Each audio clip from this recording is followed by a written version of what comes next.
राधे राधे भक्तों, आज हम कुछ बातें जानेंगे। ध्यान से सुने। शौच निर्मुक्ति के समय सामान्य गलतियां और सुधार। महाराज जी अक्सर कहते हैं कि शरीर की शुद्धि मन की शुद्धि का पहला चरण है। गलती मौन न रहना। आजकल लोग शौचालय में मोबाइल का उपयोग करते हैं या बातचीत करते हैं। शास्त्रानुसार मल विसर्जन के समय बोलना या ध्यान कहीं और भटकाना ऊर्जा का क्षय करता है। सुधार, इस समय पूर्णतः मौन रहें। अपना ध्यान नाभि चक्र पर रखें या मन ही मन प्रभु का स्मरण करें, लेकिन होठों से कुछ न बोलें। गलती समय का दुरुपयोग। शौचालय में अधिक समय तक बैठे रहना तामसिक प्रवृत्ति को बढ़ाता है। सुधार, जितनी जल्दी हो सके निवृत्त होकर बाहर आएं और तुरंत हाथ पैर धोकर शरीर को शुद्ध करें। गलती दिशा का ध्यान न रखना। महाराज जी के अनुसार प्राकृतिक वेग के समय दिशा का सम्मान करना चाहिए, जैसे सूर्य या चंद्रमा की ओर मुख न करना। सुधार, यदि संभव हो तो उत्तर या दक्षिण दिशा की ओर मुख करके बैठना श्रेष्ठ माना जाता है। 2. स्नान अभिषेक के समय मर्यादा और नियम। स्नान केवल धूल साफ करना नहीं, बल्कि आभामंडल ऑरा को स्वच्छ करना है। गलती नग्न होकर स्नान करना। महाराज जी और हमारे ग्रंथों के अनुसार पूर्णतः नग्न होकर स्नान करना वरुण देव का अपमान माना जाता है और इससे शारीरिक तेज कम होता है। सुधार, शरीर पर कम से कम एक वस्त्र जैसे लंगोट या तौलिया अवश्य रखें। गलती मंत्र या नाम जप का अभाव। बिना किसी भाव के केवल पानी डाल लेना शरीर तो साफ कर देता है, लेकिन संस्कार नहीं। सुधार, स्नान करते समय गंगा, यमुना, सरस्वती जैसी पवित्र नदियों का स्मरण करें।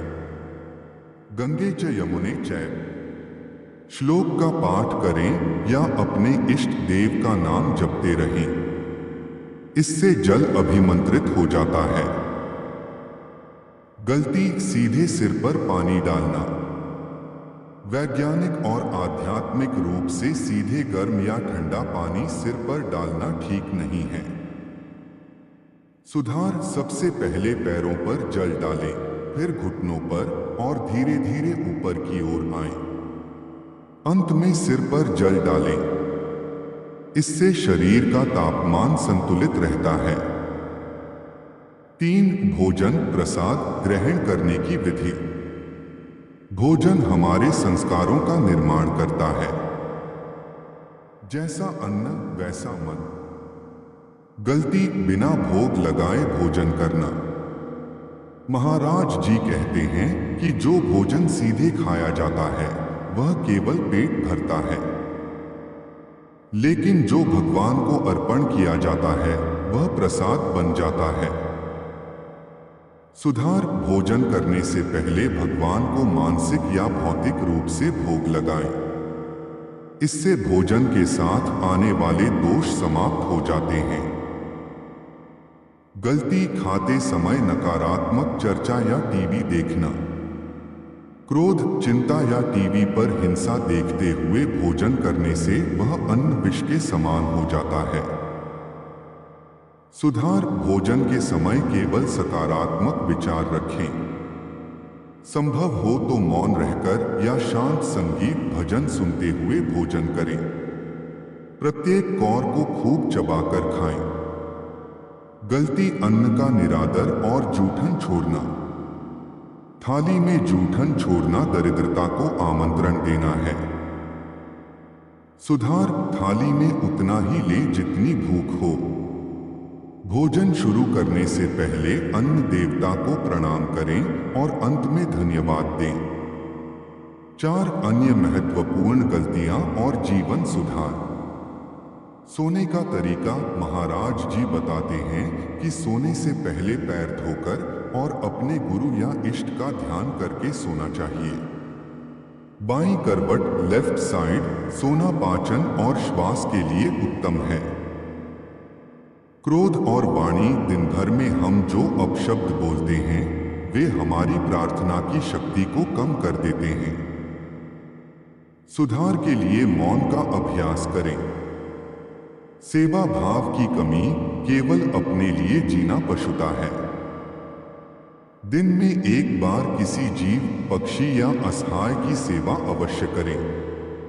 अब हम एक कहानी आपको सुनाते हैं। ध्यान से सुने। कहानी का शीर्षक जीवन बदलने वाली 3 शुद्धि। एक बहुत बड़ा व्यापारी था जिसका नाम था माधव। माधव के पास धन, वैभव और सम्मान सब कुछ था, लेकिन एक चीज की कमी थी, शांति। उसे रात को नींद नहीं आती थी, पेट हमेशा खराब रहता था और मन में हर समय बेचैनी रहती थी। एक दिन वह थक हार कर वृंदावन में प्रेमानंद जी महाराज के सत्संग में पहुंचा। महाराज जी उस समय कह रहे थे, प्यारे, तुम बड़े बड़े तीर्थों की यात्रा करते हो, लेकिन अपने शरीर के भीतर चल रही छोटी क्रियाओं को अशुद्ध छोड़ देते हो। शौच, स्नान और भोजन, यही तुम्हारे भाग्य के निर्माता हैं। माधव को लगा जैसे यह बात उसी के लिए कही गई है। उसने निश्चय किया कि वह अगले 7 दिन इन नियमों का पालन करेगा। पहला अनुभव, शौच और मौन की शक्ति। माधव की आदत थी कि वह सुबह शौचालय में भी अपना फोन साथ ले जाता था। वहां बैठकर वह व्यापार के ईमेल देखता या खबरें पढ़ता था। महाराज जी के वचनों को याद कर उसने फोन बाहर छोड़ा। पहले दिन उसे बहुत बेचैनी हुई, लेकिन तीसरे दिन उसे महसूस हुआ कि जब उसने वहां बोलना और सोचना बंद किया तो उसके भीतर की अनावश्यक उत्तेजना शांत होने लगी। उसने सीखा कि शरीर की गंदगी बाहर निकालते समय मन को भी खाली रखना अनिवार्य है। दूसरा अनुभव, स्नान और जल का आदर। माधव अब तक स्नान को केवल एक काम समझता था। वह जल्दी जल्दी शावर के नीचे खड़ा होता और बाहर निकल आता। अब उसने नियम बदला। उसने बाल्टी में जल लिया, उसे प्रणाम किया और गंगे यमुना का स्मरण करते हुए धीरे धीरे स्नान करना शुरू किया। उसने पाया कि जब वह नाम जप करते हुए जल अपने शरीर पर डालता तो केवल धूल ही नहीं बल्कि उसके दिन भर की थकान और तनाव भी धुल जाते थे। स्नान के बाद वह खुद को किसी मंदिर की तरह पवित्र महसूस करने लगा। तीसरा अनुभव, अन्न बना प्रसाद। सबसे बड़ा बदलाव उसके भोजन में आया।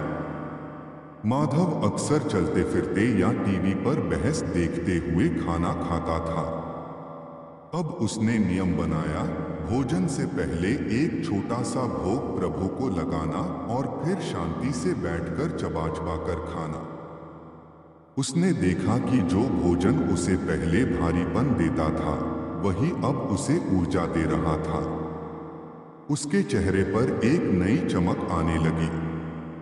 उसे समझ आया कि जब हम अन्न का सम्मान करते हैं तो अन्न हमारे भीतर सात्विक बुद्धि पैदा करता है। कहानी का उपसंहार, वीडियो के लिए संदेश। 7 दिन बाद माधव दोबारा महाराज जी के सामने था। आज उसके चेहरे पर वो पुरानी बेचैनी नहीं थी। उसने महाराज जी के चरणों में सिर झुकाया और कहा, महाराज, मैंने कोई बहुत बड़ा तप नहीं किया, बस अपनी दैनिक गलतियों को सुधारा और आज मुझे वो शांति मिल गई जो करोड़ों रुपए खर्च करके भी नहीं मिली थी। शिक्षा। यह कहानी हमें सिखाती है कि आध्यात्मिक जीवन कोई कठिन कार्य नहीं है।